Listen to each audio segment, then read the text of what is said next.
Chapter 843. Unknowingly, Yidr felt a strong urge to reach out and gently caress Kishir's cheek. Had they not been within Kakane's space, Yidr would have already acted on that impulse, regardless of whether there was Nahan in front of him or not. His heart raced as if in anger, a storm of emotions raging within him, both rough and desirous of an immediate embrace and kiss. He struggled to suppress these feelings when Kishir quietly spoke. Seeing such stubbornness, it's not as bad as I thought. ... So, don't worry about me. At those words, Yidr's patience reached its end. It mattered not whether Kakane and Nahan were aware of their plight. Yidr closed and then opened his eyes before striding towards Kishir with fierce steps, wrapping his hand around Kishir's neck. On tiptoes, before the other could react, he pressed his lips against his. Oh my gosh, oh my gosh, oh my gosh, oh my gosh. Now Kana will have a drinking buddy. Yidr closed and then opened his eyes before striding towards Kishir with fierce steps, wrapping his hand around Kishir's neck. On tiptoes, before the other could react, he pressed his lips against his. The swift and rough action hurt a bit where they collided, but it was bearable. As he pushed his tongue forward, filled with boiling emotions, Kishir's tongue responded a beat late. A deep, brief entanglement, then their lips parted again. Yidr glared at the face so close, yet seemingly far, as if to etch it in his memory. A sigh. The slightest touch of breath tickling his lips sent heat coursing from head to toe, causing an involuntary tremble in his hands and feet. It seemed Kishir felt the same. The heat radiated from his nape could even be felt through the thin leather of his gloves. In a world of darkness and illusions, where everything was in disarray, only their shared warmth was vivid.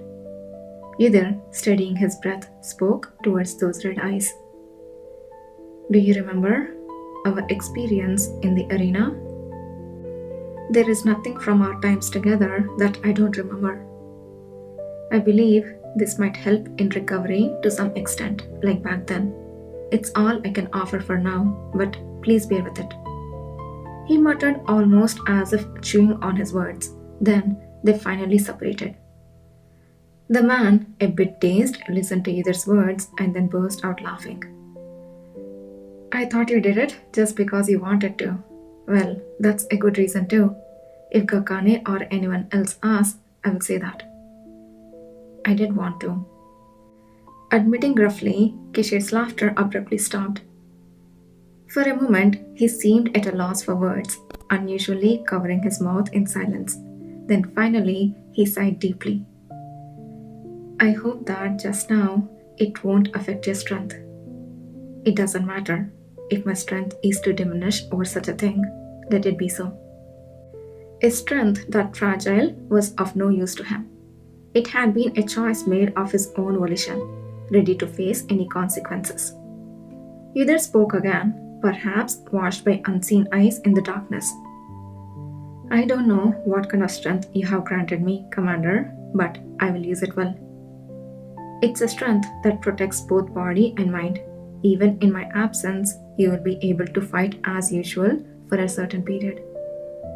I see, understood. Yidr drew his sword, turning his back on Kishir. I believe you will know the signal without me saying. I will see you again soon. Their last gaze exchanged softened gently. Yidr, imprinting this moment in his mind, dashed in the direction of the vibrating shadows, feeling as heavy as if drenched in water the moment he left Kishir's protective range. Here, guided by his instincts and ingrained experience, Yidr slashed through the darkness with his sword. Clang. The swung blade was met with a sharp metallic sound, obstructed by something. Following the force he had gathered, Yidr's bright golden eyes, the eye of magic, pierced the darkness, revealing the hidden form within. A blurry yet distant figure of a person appeared, a knight wielding a sword. It was a figure Yther, or rather Uthrian recognized. The Knight of Frost, that's what he was called. The Knight of Frost, a swordmaster from a small northern kingdom, had garnered immense attention in his previous life as the first swordmaster to become an awakener. Comparable figures were few, limited to the likes of King Ajane, the Silver King, followed by 6 stars, and Guardian of the Barrier, and Yther himself, hailed as the world's greatest awakener. Though challenging King Ajane was difficult due to his royal status, a mere knight was not to exempt. The Our Empire, which had formed the first Awakener organization in the form of the cavalry, was curious to test whether this new force could threaten their renown.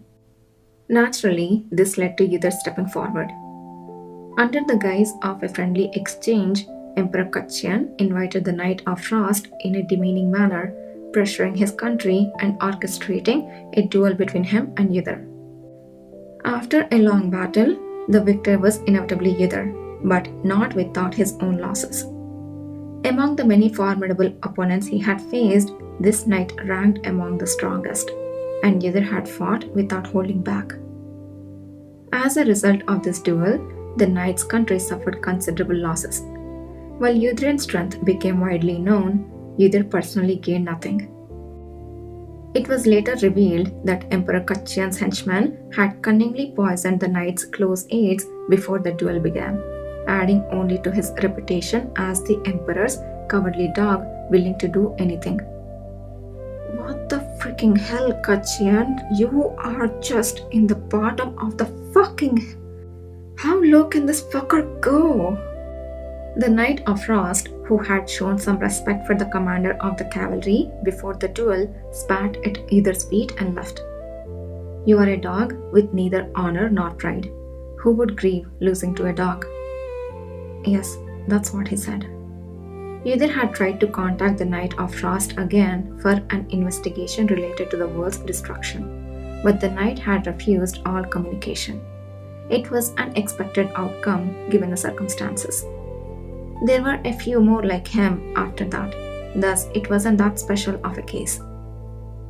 Anyway, the important thing is that the Knight of Frost before me now is definitely a figment of my memory.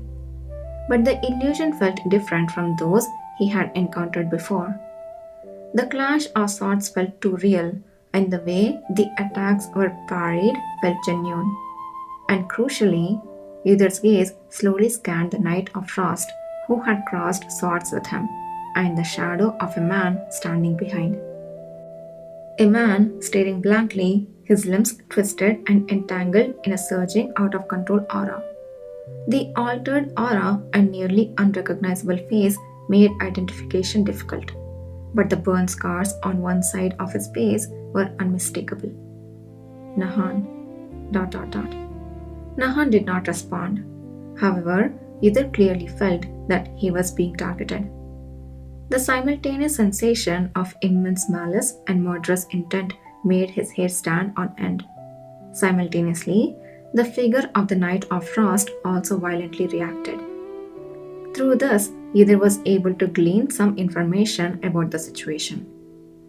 Indeed, this must be an illusion of the most skilled enemy in my memory.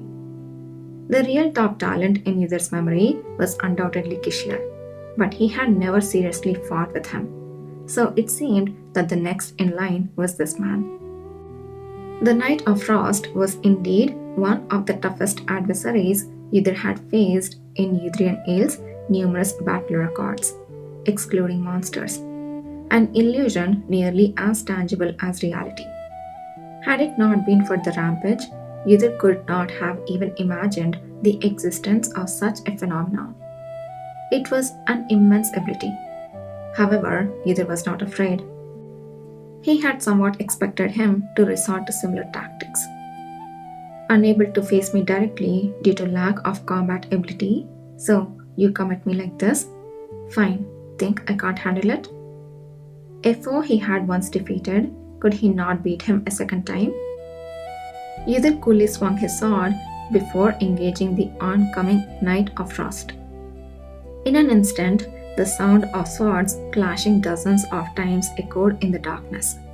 Each collision saw either's blade graze the sharply splintering fragments of ice.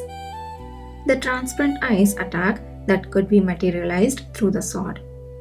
That was the Awakener's ability that earned the Knight of Frost his epithet.